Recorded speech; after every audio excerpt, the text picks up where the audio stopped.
Bonjour, Madame Caro. Bonjour. C'est un immense honneur de vous recevoir ici à l'ambassade du Canada à Bruxelles. Alors, je suis ravi d'avoir la chance ce soir d'assister à la représentation de l'Orchestre symphonique de Montréal qui se tient, qui va se présenter ce soir au Palais Beaux-Arts. Vous êtes à la tête de cet orchestre depuis plus de 20 ans, ce qui est vraiment impressionnant. Alors, je tiens personnellement à vous féliciter pour cet accomplissement, cette performance.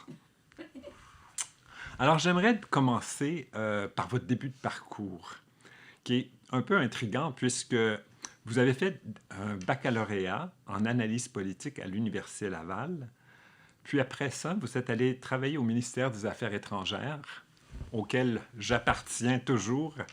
Alors, le domaine des relations internationales vous a énormément interpellé, et notamment à un moment où est-ce que le Canada a ouvert une ambassade en Chine, où est-ce que je suis également allé travailler, faisant du Canada le pays occidental parmi les premiers à ouvrir une ambassade. Finalement, vous vous êtes retrouvé à travailler dans le milieu artistique. Qu'est-ce qui a motivé votre passage du milieu artistique, du milieu politique vers le milieu artistique? La nécessité de gagner et de payer mes études. Alors, aussi simple que ça, j'ai une amie qui m'a contactée parce que les Grands Ballets canadiens, moi j'étais étudiée à l'Université Laval, comme vous l'avez bien dit. Alors donc, les Grands Ballets canadiens, à cette époque, avaient une saison à Québec, donnaient 3 ballets par année. 3 différents ballets par année, 3 soirs chacun. Et la compagnie des Grands Ballets canadiens voulait avoir une clientèle jeune. Puis c'était un grand boom là, pour la danse contemporaine. C'était tout le mouvement là, des Eddie Toussaint, des ballets de jazz, des ballets modernes. Et les Grands Ballets avaient pris ce virage aussi avec, entre autres, des chorégraphies de Fernando. Ils avaient chorégraphié sur la musique de The Who, Tommy The Who. Alors donc, œuvre très à la mode auprès des jeunes à l'époque. Donc, ils m'ont demandé si je voulais, dans mon milieu de l'Université Laval, au pavillon de Coninck où j'étudiais, vendre des abonnements pour les étudiants, au prix étudiant. Alors, et puis on me payait le salaire minimum. Alors, ben oui, j'ai besoin de gagner ma vie. Vous savez, je travaillais dans des magasins, parfois le week-end et tout ça. Alors, donc, je me suis dit, en plus, je peux travailler la semaine sur mon lieu d'études, c'est encore mieux. Donc, j'ai dit oui. Alors, je me suis installé une table le midi dans la cafétéria et je vendais des abonnements étudiants. Et puis, je n'étais jamais allée au ballet. Je n'avais jamais assisté à une représentation de ballet, mais j'en parlais comme si j'étais née dans une compagnie de danse. Alors donc, ça marchait très bien. Après ça, je suis allée au pavillon Polac, qui était la résidence principale des étudiants, avec la grande cafétéria là aussi. Et puis là, Madame Chirieff, Ludmilla Chirieff, la fondatrice des Grands Ballets, femme remarquable, son mari, Uriel Luft, qui était le directeur général, il m'appelle en me disant, là, vous arrêtez, là, parce qu'on ne va pas vendre toutes les salles à des prix étudiants, là. On a besoin de vendre à des prix adultes. Alors, j'ai dit, OK, j'ai une idée pour vous. Donc, j'ai toujours pas assisté à une représentation de ballet. Là. Moi, je vends les billets avant que les représentations aient lieu. Donc, j'ai dit, il y a 3 centres commerciaux à Québec. Je vais faire 3 week-ends dans 3 centres différents. Et puis, on va vendre au prix adulte seulement. Alors, on dit, ben, d'accord. Alors, j'ai obtenu les autorisations pour des centres commerciaux. Donc, au milieu des malls, je m'installais et j'avais une amie qui étudiait à l'Université Laval avec moi, qui est une grande journaliste maintenant, Anne-Marie Dussault, et qui, elle aussi, est en droit et qui devait payer ses études. Alors, on a vendu et on a vendu et on s'est retrouvés avec des salles combles. Donc, le soir où nous sommes allés nous-mêmes au ballet, pour la première fois, j'ai été mais vraiment séduite. Et le premier spectacle que les Grands Ballets donnaient, c'était pas Tommy The Who, c'était sur la trilogie de Karl Orff. Alors donc, c'était Carmina Burana, Catulle Carmina et le Triomphe d'Aphrodite. Donc j'ai très moderne. La chorégraphie de Fernando, mais encore aujourd'hui, c'est très moderne. Parce que là, je suis allée plusieurs fois au ballet maintenant depuis. Et c'est encore excessivement moderne. Là, je vous parle de l'année de 1972. Là. Donc, voilà, j'ai pris goût, j'ai trouvé ça magnifique. J'avais le droit d'aller dans les coulisses. J'étais dans l'organisation, j'étais impressionnée avec tous ces danseurs qui couraient à gauche, à droite et qui s'énervaient, et tous les chaussons de ballet, les costumes, les décors. Alors, ça m'a intriguée. Puis bon, j'ai fini mes études et puis j'avais un temps de flottement entre un poste permanent à Ottawa et j'ai terminé mes études, moi, en décembre à l'Université Laval. Et j'avais un poste permanent. Je commençais au 1er avril. Vous savez, les années gouvernementales, ça se termine au 31 mars. Ça commence au 1er avril. Alors, vous savez ça très bien, monsieur l'ambassadeur. Donc, j'étais embauchée au 1er avril. Et puis, l'Orchestre symphonique de Québec m'a téléphoné en me disant vous voulez pas faire la même chose pour nous pour le concert? J'ai dit, ben oui, j'ai 3 mois, alors pourquoi pas? Donc, je suis allée travailler à l'Orchestre symphonique de Québec et puis j'y suis restée 5 ans. Et finalement, je suis jamais allée à Ottawa. Et j'avais appris le chinois, j'avais appris l'espagnol, j'avais appris tout ça. Et puis, je suis jamais allée travailler ailleurs qu'en culture. Je n'ai jamais travaillé ailleurs qu'en culture. Donc, une fois en politique, mais pour le ministère de la Culture. Alors, j'y étais allée parce que c'était le ministère de la Culture. Donc, voilà. Aussi simple que ça. La nécessité de payer mes études m'a entraînée dans cette voie et je suis ravie. Très beau départ. Nous l'avons mentionné plus tôt, cela fait maintenant une vingtaine d'années que vous travaillez comme chef de la direction de l'Orchestre symphonique de Montréal. Oui. Vous avez vu cette institution changer avec le temps et croître, gagner de la notoriété. Pouvez-vous nous parler d'événements qui ont profondément marqué votre carrière au sein de l'orchestre? Des événements, il y a eu des événements positifs, extraordinaires. On a d'abord fait des tournées remarquables. On a un concours au SM qui donne à chaque année la chance à de jeunes interprètes et qui tout à coup deviennent des grandes vedettes. Donc, c'était pour moi extraordinaire de voir naître et éclore ces talents-là et ensuite parfois même de tourner avec eux. On a eu 2 nouveaux directeurs musicaux. Je suis arrivée sous Charles Dutoit. Et depuis, on a recruté Kent Nagano, qui est resté avec nous 16 ans, 2 ans comme directeur musical désigné et 14 ans comme directeur musical. Et maintenant, nous voilà avec Raphaël Payaré, ce jeune Vénézuélien qui est extraordinaire. Donc, pour moi, ça, ce sont de grands événements parce que quand un chef arrive, il modifie un peu... pas l'ADN profond de l'OSM, mais le répertoire, la façon de faire, la façon de travailler, la façon de voir. Donc, et je vois les musiciens bouger, je les vois changer, je les vois jouer différemment, parce qu'un chef, ça décide de beaucoup de choses, curieusement. Alors voilà. Alors donc ça, c'était des événements. J'ai vu la naissance de la Maison symphonique. J'ai été directrice de cabinet du ministre de la Culture pendant 2 ans, où j'avais régulièrement dans mon bureau Charles Dutoit et Zarine Mehta, le directeur général de l'époque de l'orchestre, qui réclamait une salle de concert. Et puis, pour 1000 raisons qui sont, à mon avis, aujourd'hui un peu indéfendables, mais que c'était le cas à l'époque, on n'a pas les moyens, on n'a pas d'argent. Est-ce utile d'avoir une autre salle? Il y a déjà la Place des Arts, Wilfrid Pelletier, vous ne jouez pas dans la rue, pourquoi? Et puis, j'ai eu la chance, moi, curieusement, de l'autre côté de la clôture, assise dans la chaise de la direction de l'OSM, d'obtenir cette salle auprès du gouvernement, de Monique Jérôme-Forgette, surtout à qui on la doit. Donc, ça, c'était probablement l'événement le plus important de mes 22 ans à l'OSM, c'est l'arrivée de cette salle. Ça a tout changé. Tout changé dans le son de l'orchestre, tout changé aussi dans l'intérêt du public pour venir dans cette salle qui est comme une cathédrale, qui est une salle... D'ailleurs, on tourne là, dans les plus grandes salles d'Europe et du monde, et quand on revient chez nous, on est content, on considère que notre salle est vraiment l'une des meilleures, sinon la meilleure. Donc, l'orchestre a changé son son. Alors ça, c'était des événements très heureux pour moi. Puis, bon, il y en a eu des moins heureux, mais on n'est pas obligé d'en faire part ce matin. On s'est beaucoup tourné vers la réconciliation aussi. On a beaucoup suivi le mouvement.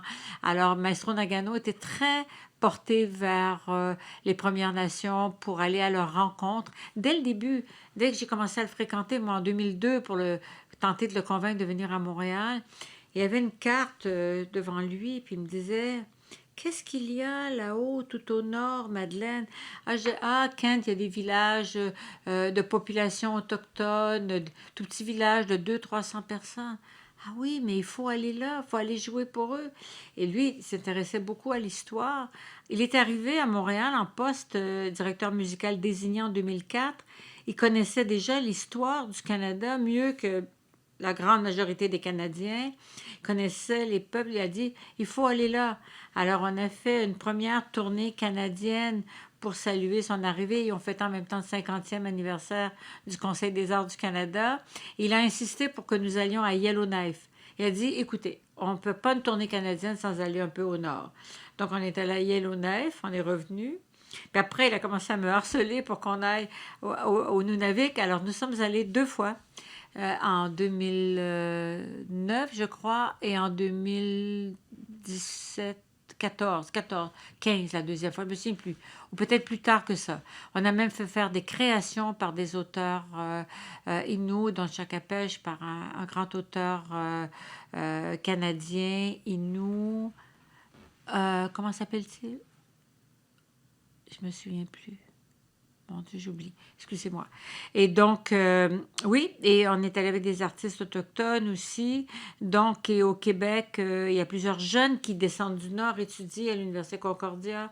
On les a accueillis dans nos salles. Bon, voilà, on a fait des œuvres, on a fait créer des œuvres spéciales pour chant de gorge et orchestre.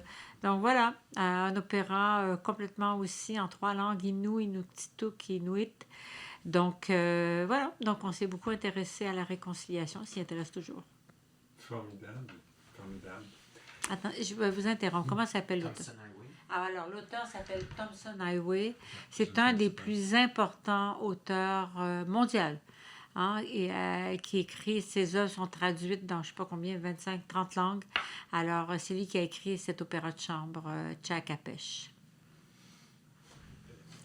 Il y a des talents partout, et souvent plus près de chez nous qu'on le pense. Oui, voilà. L'Orchestre symphonique de Montréal s'est produit pour la première fois en Europe il y a 60 ans exactement. Oui. Alors cette année, l'orchestre se produit dans 5 pays européens différents, dont la Belgique. Que pensez-vous de l'importance d'avoir une institution canadienne comme l'OSM présente en Belgique? Est-ce que c'est important de faire des tournées à l'étranger pour un orchestre? Mais c'est absolument, nous, on prétend, Monsieur l'ambassadeur, que nous sommes des ambassadeurs.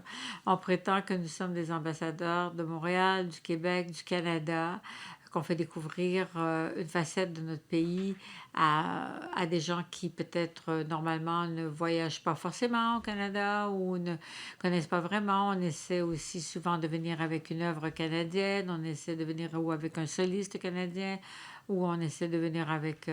bon, alors donc, et on profite de chaque visite dans chaque grande ville, c'est souvent les capitales.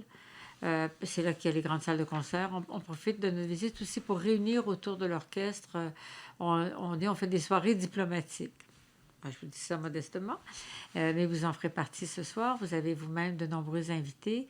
Donc, ça donne l'occasion à nos représentants diplomatiques dans les villes de réunir autour de l'OSM des gens d'affaires, des gens de culture, des politiques, et de passer une soirée à faire des conversations, avoir du réseautage. Alors, l'OSM donne souvent prétexte à ces soirées. Donc, c'est important pour nous de réunir des gens autour d'une institution canadienne et de parler du Canada.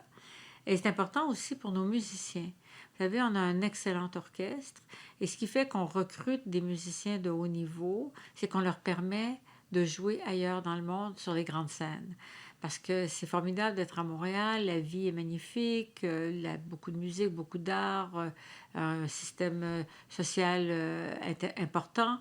Mais pour un musicien, de jouer à Bruxelles, de jouer à Londres, de jouer à Paris, de jouer à Berlin, à Vienne, c'est extraordinaire pour eux aussi. Donc, ça nous permet de recruter des grands musiciens. Donc, c'est très important pour la vie de notre orchestre, mais aussi, je pense, pour que le Canada soit mieux connu à l'étranger.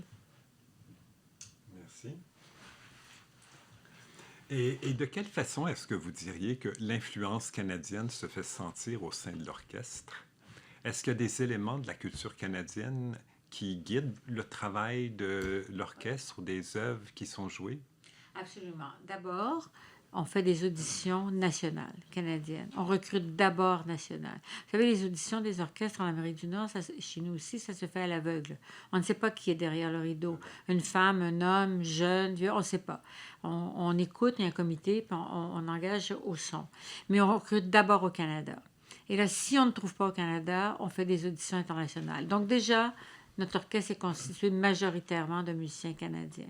Alors forcément, ils arrivent avec leur bagage. Ils sont nés ici souvent ou ils ont immigré ici. Donc ensuite, on a des subventions du Conseil des arts du Canada et on doit jouer des œuvres canadiennes. C'est une obligation avec laquelle on est absolument d'accord. Donc on joue des compositeurs canadiens. On se fait aussi, on se donne aussi la mission d'embaucher des solistes canadiens. Et comme je vous disais, de voyager aussi avec eux. Et aussi, on enseigne beaucoup, on fait beaucoup pour les écoles.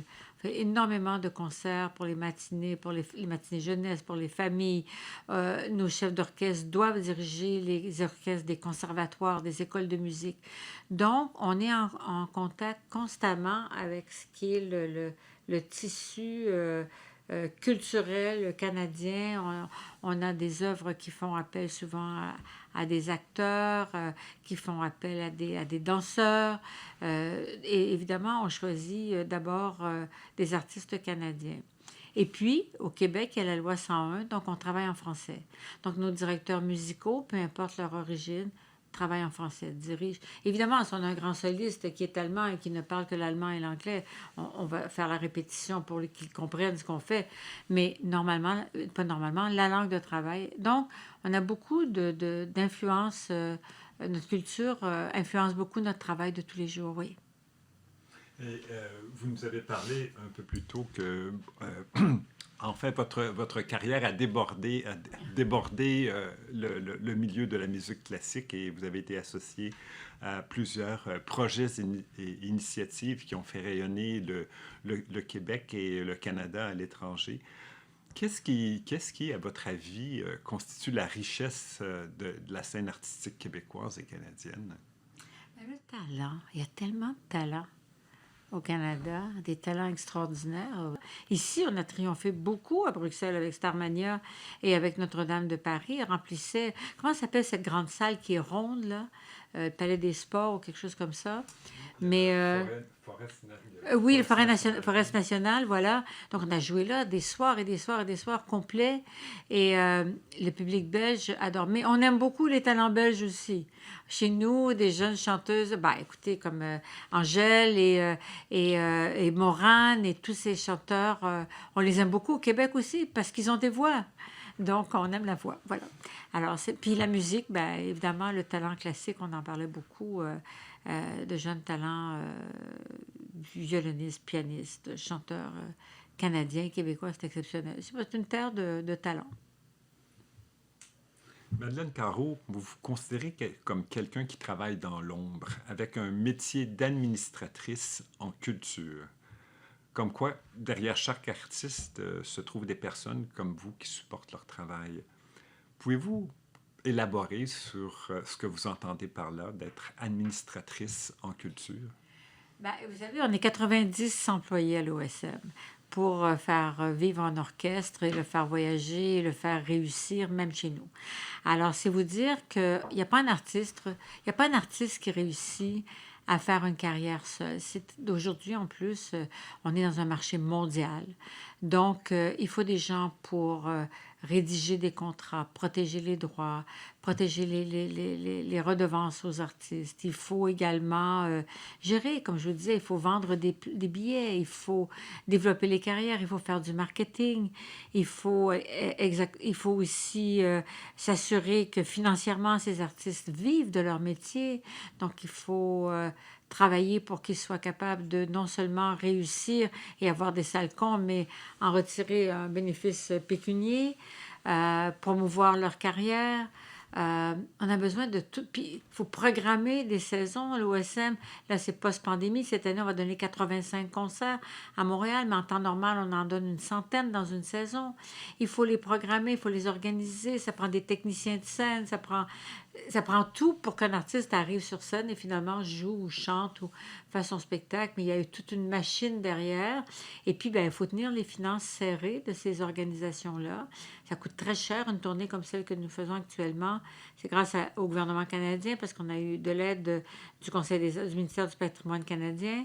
Mais on a également une fondation qui a été créée en 2008 et qui a amassé un capital qui fait que les revenus de placement nous permettent de voyager. Une tournée comme celle-ci, quand on regarde les cachets qui nous sont versés versus les dépenses encourues, on perd 2,5 millions de dollars. C'est le déficit d'une tournée comme celle-là. Mais l'argent nous vient de notre fondation et un peu du patrimoine canadien. Donc, il faut quelqu'un qui gère tout ça, là. Alors, il faut s'assurer que... Puis on a un conseil d'administration qui est ultimement le patron de l'orchestre parce que nous sommes une entreprise privée, à but non lucratif, mais privée. Donc, il faut équilibrer nos budgets à la fin de l'année. On a un conseil d'administration qui nous surveille de près et avec raison. On a des comités d'audit, des comités de budget, Bon, alors... Il faut que quelqu'un travaille pour mettre tout ça en place. Et puis nous, pour avoir... on est en 98 musiciens en tournée, là. Ben, il y en a 90 à Montréal qui ont travaillé à ça, qui s'en viennent ici. Et à bien d'autres choses, quand on revient, on a d'autres concerts et on a le concours OSM. Et donc, voilà. Donc, moi, c'est mon rôle. Je dirige cette équipe. Je suis très chanceuse de faire ça depuis 22 ans maintenant, bientôt 23 même. Et c'est un privilège. Et puis, il n'y a jamais une année qui est la même. Une année, on change de chef. Une année, on a une salle. Une année, on fait une tournée. Une autre année, on met sur pied un festival d'été. Alors, on s'ennuie pas. On s'ennuie pas. Très occupé. Oui. Même si vous êtes dans l'ombre. Ah ben, il faut rester dans l'ombre. Il faut savoir garder sa place. Moi, je suis très confortable avec ma place. J'ai beaucoup de chance. Je l'ai choisie. Moi, j'ai choisi ce métier-là. J'ai pas eu à faire autre chose. Je pouvais faire autre chose. J'ai choisi ce métier-là parce que, justement, c'était dans l'ombre et j'y suis très bien. Et dites-moi, est-ce que vous avez l'impression d'avoir vécu certains défis particuliers au fait que vous étiez une femme? Vous avez débuté, bon, voilà, plusieurs décennies dans ce milieu-là, dans vos rôles de gestionnaire, de fondatrice, d'administratrice, de preneuse d'initiative. Est-ce que les choses ont changé depuis? Il faut dire, en culture, traditionnellement, il y a beaucoup de femmes. L'OSM a été fondé par une femme, Antonia Nantel, parce que c'était des postes bénévoles. Alors, l'homme travaillait, la femme s'occupait de culture, de musique, de danse, de tout, d'éducation. Alors donc, c'est un métier traditionnellement qui comptait beaucoup de femmes. Et puis, au fil des ans, ça s'est professionnalisé, entre guillemets. Donc, ça n'était plus géré par des... Nous, ça a commencé avec un comité de bénévoles, l'OSM. C'est devenu une organisation professionnelle. J'ai jamais eu d'enjeu personnel dans la culture classique. Parce que c'était beaucoup des femmes, encore une fois, qui se sont intéressées à la danse, qui se sont intéressées à la musique classique, qui ont été les deux champs classiques auxquels j'ai contribué. Quand je suis arrivée dans la musique pop, ça, c'était une autre histoire. Musique pop, ça, c'était plus des agents d'artistes, là, des gros gérants là, qui négociaient des gros contrats et des maisons de disques présidées par des gros présidents, surtout les multinationales. Là, c'était moins évident. Et puis, j'étais jeune encore à l'époque, alors donc, fallait... vous savez, j'avais un conseil d'administration à la disque, il y avait 12 secteurs d'activité représentés. Et il y avait un seul secteur qui était représenté par une femme, c'était les relations de presse. Alors, parce que ça aussi, c'est un métier traditionnellement féminin. Alors, on était 2 femmes sur 14 membres au conseil. Donc, ça vous dit tout de suite que ça, c'était un univers très masculin. Et oui, il fallait faire sa place. J'ai vécu 10 ans en France. Je suis devenue productrice de télévision. Encore là, il n'y avait pas une femme qui était directrice d'aucune chaîne de télévision. J'ai travaillé ici en Belgique aussi. J'ai produit des émissions pour la Belgique. Toujours pas de femmes dans le décor de l'univers télévisuel. Alors là, il fallait, oui, peut-être faire ses preuves. En tout cas, on n'avait pas droit beaucoup à l'erreur. Mais est-ce que les hommes avaient plus droit à l'erreur que moi? Peut-être pas.